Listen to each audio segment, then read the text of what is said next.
गीता अध्याय 13 श्लोक 32. यथा सर्वगतं सौक्ष्म्यादाकाशन्नोपलिप्यते सर्वत्रावस्थितो देहे तथात्मानोपलिप्यते. यथा सर्वगतं, सर्वमधल्या सवर आघात, अनुस्वाराचा अर्धा म, सौक्ष्म्यादाकाशन, क्ष्म्या पूर्ण म्हणायचा आणि दाकाशन, दा पण पूर्ण म्हणायचा, आकाश असं ऐकू येईल. सौक्ष्म्यादाकाशन अनुस्वाराचा न, नोपलिप्यते लीवर आघात. सर्वत्रावस्थितो देहे, सर्वत्र मधल्या स आणि व वर आघात, त्रा नंतरच्या व वर पण आघात. सर्वत्रावस्थितो देहे तथात्मा, था पूर्ण म्हणायचा, आत्मा असं ऐकू आलं पाहिजे.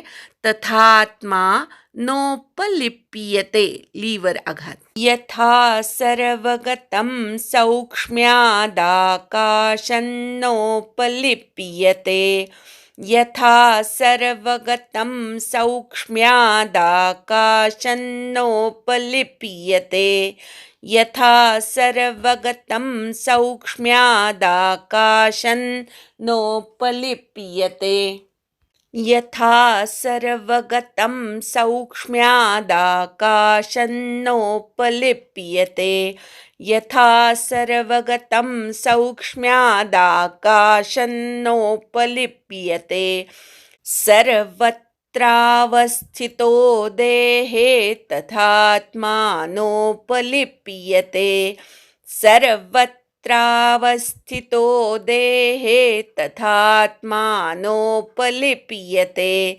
सर्वत्रावस्थितो देहे तथात्मानोपलिप्यते सर्वत्रावस्थितो देहे तथात्मानोपलिप्यते सर्वत्रावस्थितो देहे तथात्मानोपलिप्यते यथा सर्वगतं सौक्ष्म्यादाकाशन्नोपलिप्यते सर्वत्रावस्थितो देहे तथात्मानोपलिप्यते.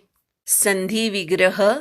यथा सर्वगतं सौक्ष्म्यात् आकाशं न उपलिप्यते सर्वत्र अवस्थितः देहे तथा आत्मा न लिप्यते. यथा म्हणजे ज्याप्रमाणे, सर्वगतं म्हणजे सर्वव्यापी किंवा सर्वत्र व्याप्त असणारे, सौक्ष्म्यात म्हणजे सूक्ष्म असल्या कारणाने, आकाशम म्हणजे आकाश, न म्हणजे नाही, उपलिप्यते म्हणजे लिप्त होते, सर्वत्र म्हणजे सर्वत्र, अवस्थितः म्हणजे स्थित असलेला, देहे म्हणजे देहामध्ये, तथा म्हणजे त्याप्रमाणे, आत्मा म्हणजे आत्मा, न म्हणजे नाही, उपलिप्यते म्हणजे लिप्त होतो.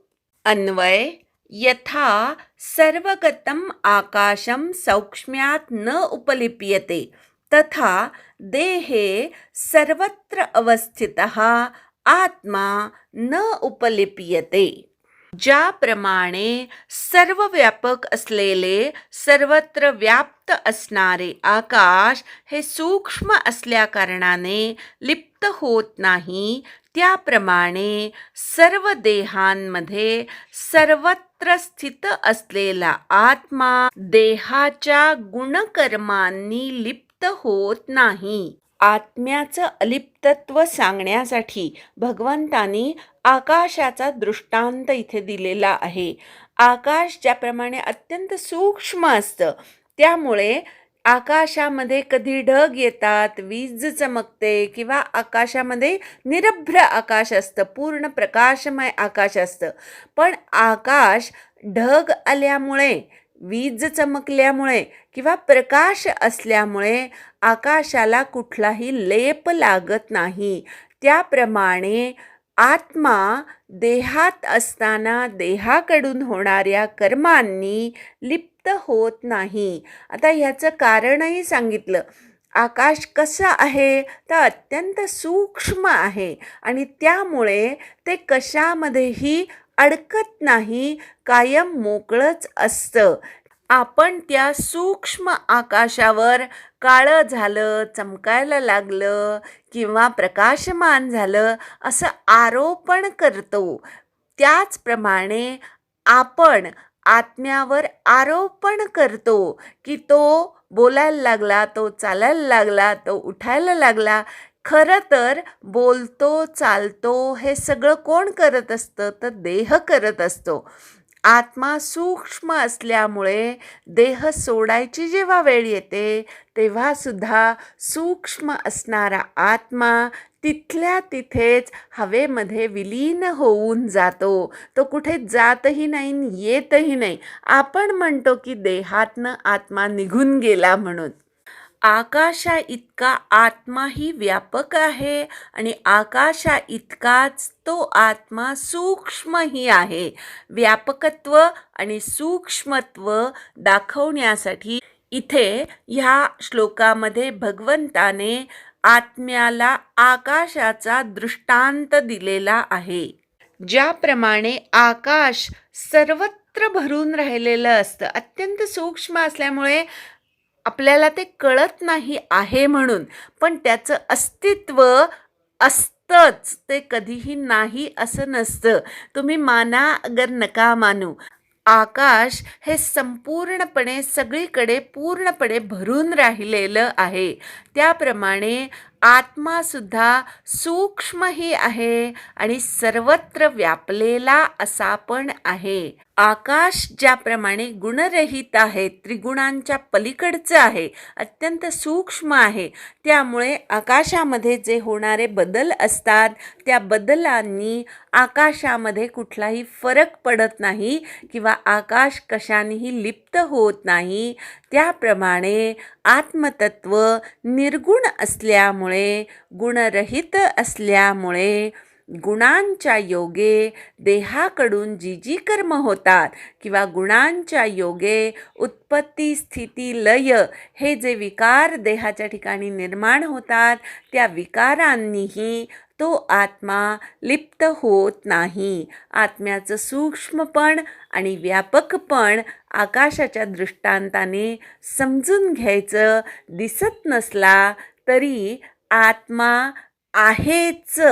तो कशावरनं ओळखू येतो? जेव्हा आत्मा देहात असतो तेव्हा शरीराची हालचाल होते. ह्याच्यावरनं आत्म्याचं अस्तित्व आपण समजून घेऊ शकतो. सूक्ष्म असलेलं आकाश संपूर्ण पृथ्वीच्या भोवती पसरून राहिलेलं आहे. म्हणजे आकाशाने या संपूर्ण पृथ्वीला व्यापलेलं आहे.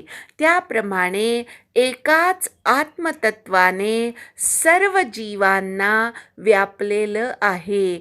असं असून सुद्धा ते आत्मतत्व अत्यंत सूक्ष्म असल्यामुळे प्रत्येक जीवात असून सुद्धा आपल्याला आहे हे कळत नाही. देहात असणारा आत्मा किती निर्लेप आहे हेही आपल्याला थोडंसं समजून घ्यायला पाहिजे. जेव्हा एखाद्या देहाचं प्रारब्ध संपतं तेव्हा तो शांतपणे त्या देहातनं निघून जातो. हा सद्गुणी आहे, सज्जन आहे, तर ह्याच्या देहामध्ये मी अजून काही दिवस राहीन असं आत्मतत्व कधीही म्हणत नाही. त्याचप्रमाणे अत्यंत दुर्जन आहे म्हणून ह्याच्या देहात मी आता राहणारच नाही, याला लवकरात लवकर सोडून जाईन असंही आत्मतत्व करत नाही. देहाचं प्रारब्ध आहे तोपर्यंत आत्मतत्व देहात राहतं, निर्लेपपणे राहतं आणि जेव्हा कधी देहाचं प्रारब्ध पूर्ण होतं, संपतं, तेव्हा कुठल्याही प्रकारची आसक्ती न धरता किंवा कुठल्याही प्रकारचा लेप न लावता ते आत्मतत्व देहाला क्षणामध्ये सोडून जातं आणि सोडून गेलेलंही आपल्याला कळत नाही, कारण ते अत्यंत सूक्ष्म आहे म्हणून. एकदा श्लोक म्हणूया आणि थांबूया. यथा सर्वगतं सौक्ष्म्यादाकाशन्नोपलिप्यते सर्वत्रावस्थितो देहे तथात्मानोपलिप्यते. हरि ओम तत्सत्.